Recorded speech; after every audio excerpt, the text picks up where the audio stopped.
Welcome to Afghanistan, an Afghanistan that George Butler believes we don't often see. As Western combat troops prepared to leave, the London-based artist spent 3 weeks sitting and watching, drawing and painting, trying to gain an understanding of modern Afghanistan through that most old-fashioned of methods, paper and ink. From street scenes in Kabul to rehabilitation clinics for the war-wounded to girls taking exams in the shadow of the Hindu Kush, Butler wanted to tell a story about the Afghanistan the West is leaving behind.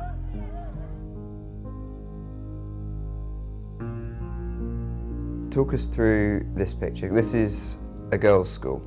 So girls' schools have been one of those things that people concentrate, I suppose, on in the press. And I've been invited by some people called the Afghan Connection, who sponsor a lot of schools in the north, in Takhar province. And these were girls doing their end-of-term exams outside. Maybe 100, 120 girls just sitting down when they run out of desks, sitting on the floor, if there's no desk, just on benches, writing their exams. But what was interesting about these schools and these projects run by the Swedish Committee and the Afghan Connection is that once they've been here in this part of the world for a long time and completely accepted by the communities, no question that girls shouldn't go to school. And then once they get to a stage where they're operating on their own, they're handed back to the government as model schools. Did you feel uncomfortable being there, that you'd essentially made them uncomfortable with your presence? Initially, I think, yeah. In this case, I was glad that it was drawing that I was doing and that they could see that I wasn't a threat, or they could look over come and see the drawing if they wanted to, and that it was over an hour or two, and that way they'd begin to relax.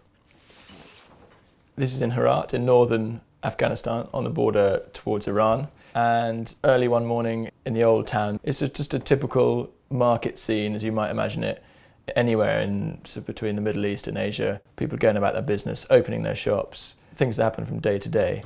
And as always, I just picked a spot that I thought I could describe what I was witnessing as best as I could. And all of these are done from life as a witness account, as it were, on location, so in pen and ink, which is quite nice in that you can't rub it out. You have to be quite immediate. I was always aware that standing around for longer than 40 minutes or an hour with sort of attracting attention to yourself but I found it very nerve-wracking. Let's have a look at those now. Because you've been trying to show the problems of security right now, also ordinary life, but there's obviously some very real costs to the war in Afghanistan.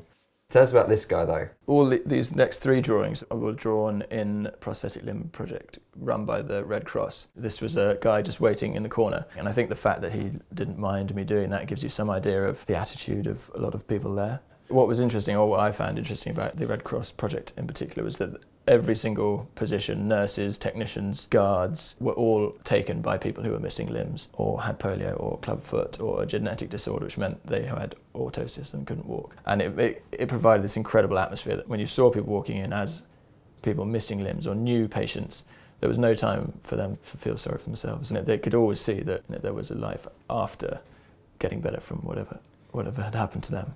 And that was just sort of an inspiration for me to sit and draw. Now tell us about this. Very often the mosques in Kabul were the ones that survived the shelling by the Mujahideen and the Taliban. And so this is, I suppose, as typical a Kabul scene as you get. The mosque and people selling pigeon seed, streams of sort of taxis. The traffic in Kabul is horrific. And again, it was one of those moments that I think I was quite nervous about, just walking basically into the middle of Kabul and standing there as a strange Westerner and just starting to draw. Let's look at the next one. So tell us about where this is. This is a street in the old city of Kabul called Bird Street. It's sort of particularly typical of Kabul, and all the way down is these guys selling birds, pigeons, canaries. And it's incredibly brightly coloured, but again, it was a place that I could only be for an hour because it's very much that balance in Afghanistan of how long it's safe to be there. You're very aware that you don't want to take up too much of people's time, but also that drive to try and describe to people what it's like in a place that anywhere else you read or see photographs of is almost always described as dangerous or unsafe or certainly uncertain. And then just finally, we can all take pictures now. We can all see images from wherever we want around the world.